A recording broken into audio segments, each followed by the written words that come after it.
തണുപ്പും കാര്യങ്ങളൊക്കെ ഉണ്ടായിരുന്നു. മൊത്തത്തിലുള്ള അടിപൊളി ഒരു കാലാവസ്ഥ.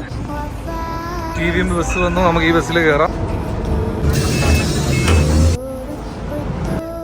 ഇതാണ് പള്ളി കോമ്പൗണ്ടാണ്.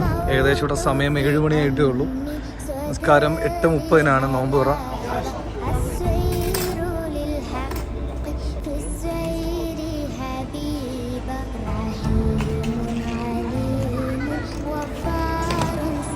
രണ്ട് ഈത്തപ്പഴം എടുക്കാം.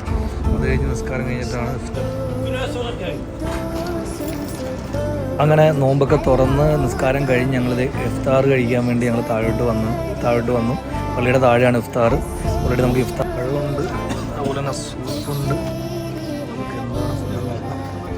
നമ്മുടെ നോർത്ത് ആഫ്രിക്കൻ സ്പെഷ്യലായിട്ടുള്ളൊരു ഫുഡാണ്.